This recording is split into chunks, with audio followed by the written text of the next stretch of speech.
everybody, Backyard Bullion here. Welcome one and all to this week's Ponderous Wednesday. Now if you are new to my channel, every Wednesday we take a thought-provoking and interesting topic and have a leisurely ramble about it to stimulate some interesting discussion down in the comment section. And this week we've got an interesting topic, certainly. It is that of the gold standard and whether or not it's ever possible that we might go back on the gold standard. And I say we, I mean sort of, I guess, the Western world, USA, UK, and whether or not it's possible. What would the permutations be? What would the limitations be of that? And what's the likelihood of it happening? It's a topic which I've heard a lot of people talk about. So hopefully it will be an interesting one. And please feel free to comment with your own thoughts as we go along. Now, as we go along and talk about this interesting topic, we've got a very, very large pile of silver for us to salivate over as we talk. It is, of course, the contents of box 2 of the absolutely ridiculous group order that we've unboxed over this last week. And if you have not seen the unboxings, it's well worth a look. The link, as always, is down in the description below. Now, before we crack on, I just want to put my usual disclaimer in here. I am just a guy who likes to talk about shiny things on YouTube. I am not here to give financial advice. This video is meant for entertainment and thought-provoking purposes only. It is not here to tell you what you should or should not do with your money, your gold, or your silver. So any financial decisions you make are yours and yours alone, and I would highly recommend that you go and do a lot more research than just watching humble old me. So with that disclaimer out of the way, the gold standard. Why talk about the gold standard? Well, I have here a very, very cool quarter-ounce gold coin which I've recently taken delivery of, and this is, of course, the Royal Mint's quarter-ounce gold standard coin. And it's really, really attractive. I like it a lot. I missed out on it when it originally came out, but then I saw it come up on the second-hand market and I picked it up. I thought it was really very cool indeed. I like it, and I'm sure I'll feature it more on my channel in the coming weeks, so maybe on an In Focus Friday or something. We'll talk a little bit more about the coin and the design and all of that, but I thought I'd share that with you guys. It's very, very cool indeed, and it spurred me on to think about talking about this topic, which is, of course, a really interesting one. And for those of you who don't know, I'm not going to go into the whole history of gold standards, but basically, firstly, because a lot of you out there who are watching this will probably be in that sort of silver world and know it already, but silver used to be coins. It used to be the currency of the world, and it has been for thousands of years. And in this giant bag, which is very cool indeed, we've got a whole pile of old American US silver coins, 90% silver coins, loads of different types. We bought them as a random job lot from the European Mint, and Mrs. Backyard Bullion and I will go through them at some point coin hunting. In fact, here is a very well-worn Walking Liberty $half. So who knows what we'll find in there, but that's what coins used to be. They used to be made of silver. Listen to that lovely noise. Isn't that cool? But of course, you know, the world has changed, and in the 20th century it's changed massively so, and you know, silver of course got a lot more expensive, and populations increased, and the need for currency increased even more, and the need for more convenient currency increased even more, and eventually coins basically changed from being silver. It was no longer economically viable, and they became normal coins, and we moved away from the gold standard. And famously in 1971 President Nixon ended the gold standard once and for all, and that's where the true birth of fiat currency came. And it is fiat currency which now fuels the world. It's that kind of, is it a digital currency? You know, there's so many, however many trillions and trillions of US dollars in the world in cash, but also just in numbers on bank accounts and screens. Whether or not all of that cash physically actually exists, you know, a lot of the time, and I've seen it before in sort of media outlets and so on, when there's, you know, economic crises back in 2008, Northern Rock, the bank in the UK, which went bust, people were queuing and queuing and queuing outside their branches to try and get their cash out because there might not have been enough cash to go around. So it's a very interesting time that we live in, that these monetary forms that we use every day, your debit card, credit card, contactless payments, whatever it might be, even digital currencies now, cryptocurrencies as well, they just exist in the ether. They don't physically exist like silver and gold coins used to. Of course, we still have silver and gold coins out there, and that's the mainstay of my channel, silver and gold coins, like we see here in front of us from the group order. I've just shown this huge, ridiculous kilo kookaburra. Now, of course, this is not really a coin. It's got a denomination of $30, but it's worth way more than that, of course. And if you went into a shop and tried to pay for something with this, pretty much most places around the world you'd get laughed at, or you just wouldn't get anywhere. People would think you're trying to scam them or something. And it's just a sign of our times that the world has changed so much that these kind of things don't really exist anymore in that true sense of the gold standard.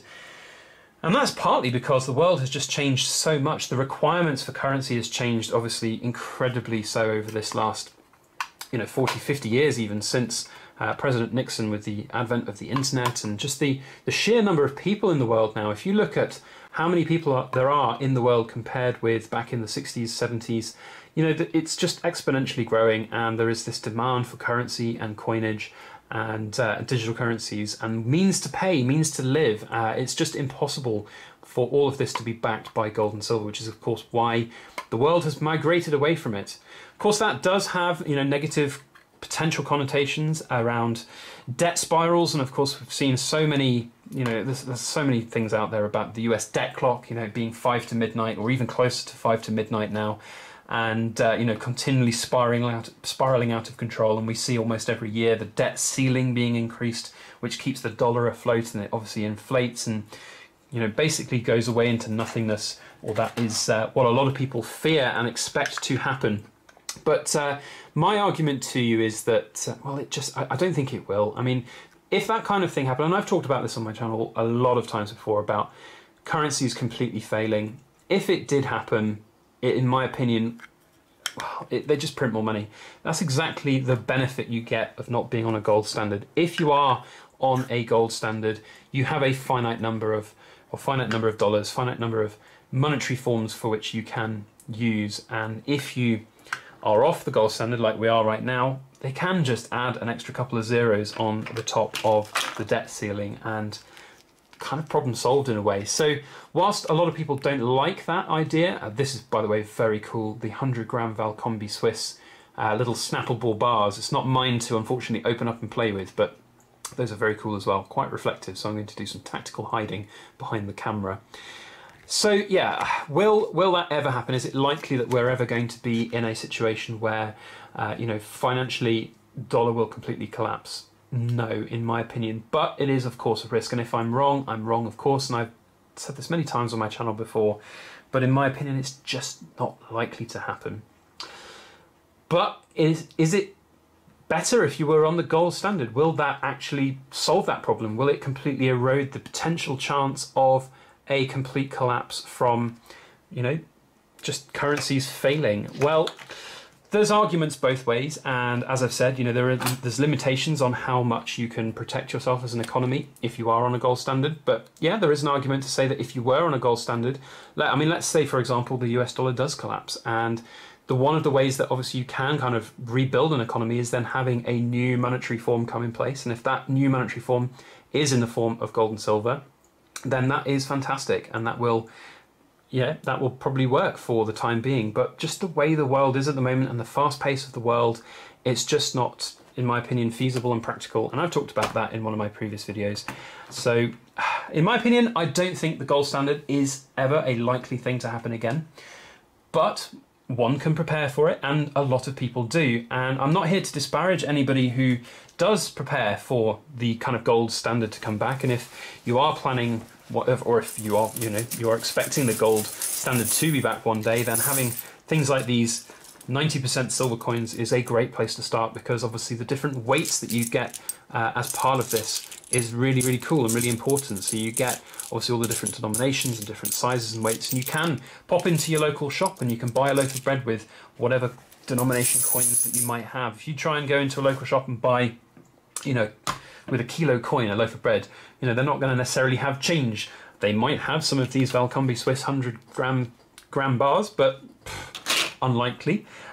So yeah, it's a very interesting topic, I think, and I'd love to know your guys' opinion on it. So please do let me know your thoughts down below, whether or not you think it's ever likely. I mean, I've heard a lot of people, and I see a fair few videos on it as well, saying that Donald Trump might well just one day snap his fingers and the gold standard will be reinstated. It would be a far stretch to actually see that happen, I think. I think there's a lot bigger things on in the world right now that perhaps are on top of agendas. Not to say that it'll never happen, of course, but if it did, I think it would be a very interesting time to hold gold and silver. Of course, it would probably make gold and silver shoot the moon, and that is quite possibly the only scenario that I can foresee whereby gold and silver will shoot the moon, but only time really will tell. There's one last little thing on here that I haven't shown you yet, and this is a platinum Britannia. Platinum, of course, is not necessarily traditionally used as a gold standard currency. Platinum been very highly used in jewellery over the last 100 or so years, but you go back further than 110, 120 odd years, platinum's basically non-existent as a kind of precious metal, and at the moment, I don't know, is it a very good buy, or is it just continually spiralling down as a bad choice of investment? Buying platinum in the UK is expensive because of VAT, so buying it from Europe is really the only practical way of doing this. But again, you know, holding precious metals, if a gold standard comes by, it could be an absolute windfall. It could, of course, be the complete opposite as well. It could be that if there is a gold standard reimposed, that governments might then put a ban on private citizens owning large piles of silver like you see in front of us here. And of course, that brings in a whole other permutation. So there we have a very large pile of silver and a rambling, leisurely stroll through the world of the gold standard.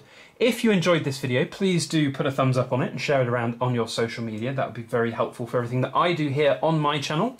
And if you'd like to see videos like this in the future, then please let me know down in the comment section if you've got any interesting or thought-provoking topics that you think might make very cool discussion points.